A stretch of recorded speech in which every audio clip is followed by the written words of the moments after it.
Hello guys and welcome back to another game of StarCraft 2 Legacy of the Void. Let's continue on with this best of 7 series between China and Korea.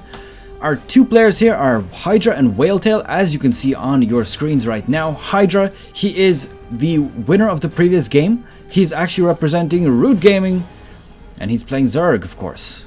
Now his opponent, another Zerg player, actually WhaleTail, who we actually I believe saw in, was it game number 1 or game number 2? One of those, we did see him there. And now he is representing China and Zenith of Origin. So obviously he gets to go again. And looks like, of course, an early spawning pool and gas coming out for WhaleTail. So possibly going to see a bit of a Zerg rush. A Ling or Ling/Baneling rush. And looks like Hydra's doing the same thing, but he has delayed it a little bit until the Overlord actually popped for his side.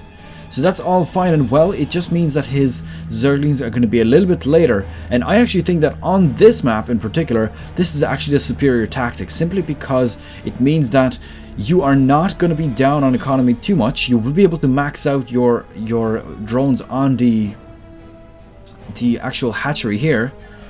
And looks like he's going to go for that expansion also. So this could be quite deadly right now. There's 6 Zerglings on the way for WhaleTail. Let's see how he progresses with those. Obviously at this point, both players are going to be aware of where they both are. So the scouting has been done to the correct side for WhaleTail. Unfortunately not for Hydra. But of course, at this point, he's going to know exactly what's going on. Looks like these Zerglings running straight down. Look at that. 2 more Zerglings, and Zergling speed has also been started. So this is actually quite significant. He's looking to end this game very early if he's throwing that much of his economy into it. Now worker count is favoring Hydra, so if he manages to get any sort of extra units or extra capable production, for example, if he manages to keep this I can't think of it, hatchery alive, then at that point he will start to very quickly favor in the army and basically supply income. There we go. Let's see if this drone does get taken out here. So only 3 drone advantage for Hydra at the moment. Looks like WhaleTail has decided to go for his own expansion. So gonna potentially see an end to this engage here. Now this queen, oh my god, this is huge. If you manage to kill off your opponent's queen, it's actually one of the most significant things you can do with a Ling rush. It is simply the most important thing. It absolutely cripples the economy of your opponent, as well as the fact that it reduces the capability of actually fending off against these Zerglings. So you've got a bunch of speedlings here, and they're just, you know, I suppose if WhaleTail would have continued on, yeah, it would have been a lot more significant. But because he's actually stopped with this aggression, I think that it's not going to be as significant. I think what he needed to do was, once he saw that he killed off the queen, potentially just throw down, you know, another bunch of Zerglings, as well as Banelings, of course, because they are on the way for him.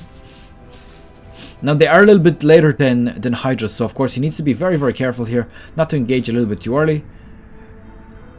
Let's see, he has a few more Zerglings being made as well. Hydra has actually got quite a few of his own, so 10 in production at the moment. So it looks like at the moment there's no specifically high tech here. Now, one thing to note, finally Hydra getting his second expansion up. So he did lose about 75 minerals, cancelling that off, as well as the actual drone itself. But let's see how this one progresses. Is going to be doing a bit of damage to these Banelings. Manages to take out both of them without actually taking any damage for it. This was actually quite a beautiful play there. Queen doing so much damage to Banelings. Now let's see, does this Overlord see that? No, he does not actually see those Banelings, so he's going to see that these are spawning here. Unfortunately, he does not know the timings of them, so it's too risky to actually engage onto them. They're now out, and there we go. Actually, that was quite beneficial here for WhaleTail. I think he came out quite well there. I mean, he's lost, what, 1 Baneling and 1 Zergling for 2 Banelings? That's definitely, or even 3 Banelings, definitely worth it for him. And there we go, these Banelings are going to be morphed in here, and it looks like WhaleTail is now on the lead. 18 supply to 11 in terms of army. Oh, that was actually, I suppose it was an okay trade. It could have been better, but at the same time, 2 Banelings for 2 Banelings and a Zergling is not too bad at all. This base finally going to be up for Hydra. I don't think he's going to be able to deny just yet, because there's of course a lot of units here for Hydra as well defending. But it is looking quite scary and significant here. There we go. Banelings. Oh my god, a huge Baneling hit right there. Very, very well played here from Hydra.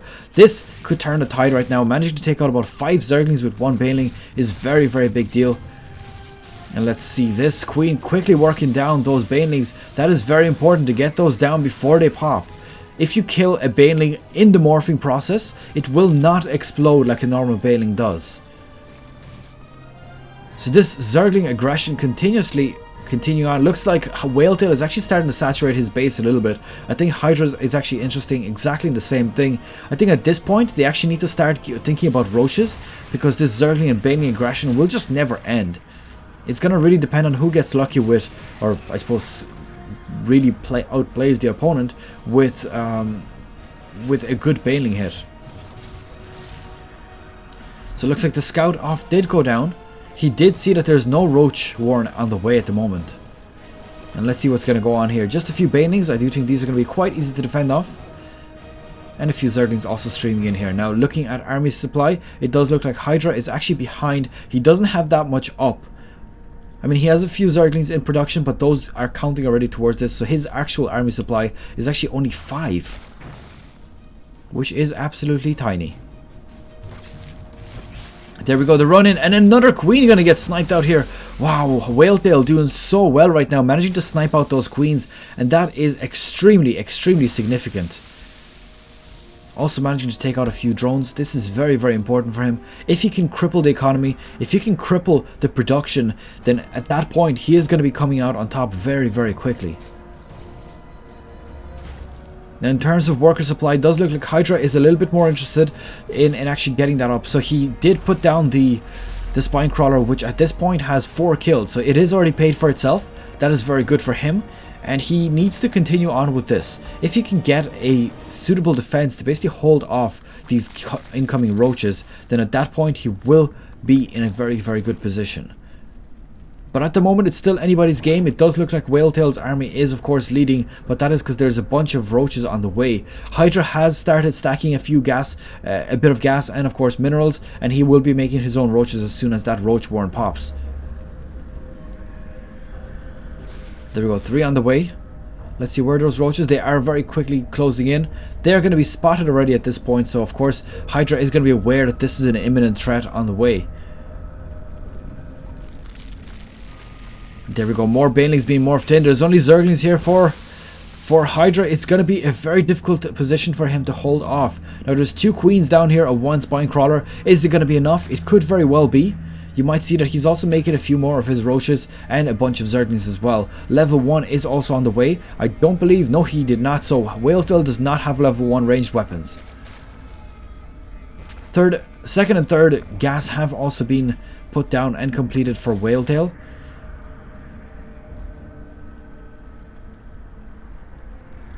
And let's see what's going to go on here. Looks like a third gas also going down for Hydra. He's also opting to go for a lair right now. Lair has actually completed for WhaleTail, so that's just something to note here also. And finally, Hydra manages to actually catch up on the supply count for the armies. Now that is quite important, because he's managed to catch up in both supply of army and workers. Now you might think, okay, so that's fine, he's just balanced it out. But think about how much aggression was actually going down here from WhaleTail. He has denied 2 Queens as well as a hatchery twice.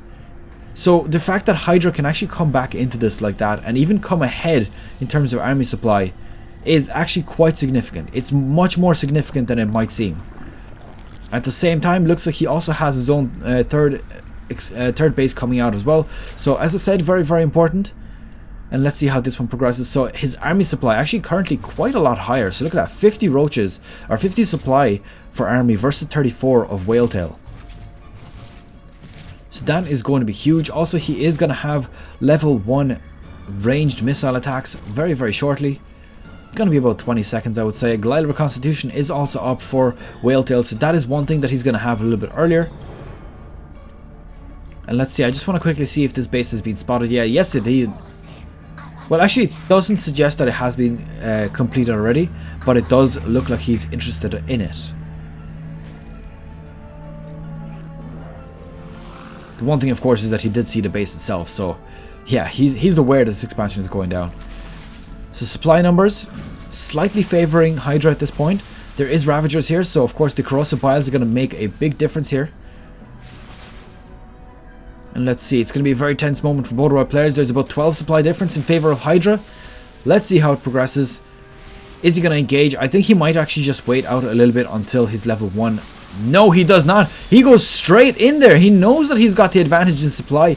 He's going to go and just absolutely go straight in there. Now, the Ravagers in the back going to be doing a lot of damage as well. Corrosive biles are not being used right now, but I suppose maybe they're on cooldown as well, even though it's a short cooldown. And still, the army supply is slightly favoring Hydra. Looks like he's interested in continuously pushing this out. A lot of aggression going down. He's thrown down his level 2 missile attacks as well. So he's thinking that, okay, if I can't out macro him right now, I will instead out upgrade him. And I think that is a very, very good way of thinking about it. Now he's actually almost sniped out one of his own overlords there. So that's actually quite interesting. I wonder, is Hydra going to actually take advantage of this once he sees that that overlord has been damaged? Because you could actually, I mean, you could try to bait it. I mean, just stand under the overlord as much as possible. That way, whenever you corrosive biles go down, there is that small chance that, you know, that the corrosive bile is going to hit it. Now, Glider Reconstitution is actually starting to come into effect quite well here for WhaleTail. Both of them have it complete at this point, but at the same time, he is managing to snipe off a few of these units. And here we go. Army supplies slightly favoring WhaleTail, potentially because of this earlier first base. Oh, look at that. There's actually a contamination gone down here. And it looks like a drop has actually happened. Or maybe this was actually just a run in. But does manage to snipe off 7 drones, which is quite important. Yeah, it was indeed actually a drop. So there we go. This overlord now moving on away. That's actually interesting. He could potentially lose this off as well. Not a huge deal, but he will lose that off. Okay, maybe it is a big deal. It's actually a bit bigger deal than I thought. He'd actually managed to supply block him with that one. Not for long though, so let's see what's going to continue on here. Looks like level 2 about to complete for Hydra. If WhaleTail is not engaged until that level 2, then this could be huge for him right now. One extra upgrade when WhaleTail's one is not even closely on the way could be very important here. So let's see, he actually going straight into here, even with those corrosive biles going down. He does not care. He wants to defend this. He will not let one of his bases drop. And I think this, at this point, is a little bit of an over engagement. I think he needs to back off right now and just hold on tight while his upgrade is completing. There we go. He is starting to come back, or come out behind here. These roaches doing a bit of economic damage in the back. Actually, not a little bit. It's actually a lot. It's 13 drones in total. Very well played here. And I do think that WhaleTail actually managing to take this out quite decisively. So this is a very good position. Rest in pieces, Hydra. You have been knocked out. And that was game number 5 in favor of WhaleTail. Very well played, I have to say. Very well timed here also. So the level 2 weapons had not been completed, and that was one of the most deciding factors in that engage. Okay, yeah, so the way I see that, the end of that game ended, the reason I think Hydra actually came out so far below here, not even close to the army supply, is he tried to defend that hatchery, which was great, but then he engaged a little bit too hard onto that force, and basically the corrosive biles just tore him apart completely. Now the upgrade was also not complete, which is unfortunate because it was only a few seconds off, but honestly, if you'd taken so much corrosive biles, I think you wouldn't have made that much of a difference. So I hope you've enjoyed this game. Leave it a thumbs up if you did, of course, and I will see you guys in game number 6. Good luck, take care, bye bye.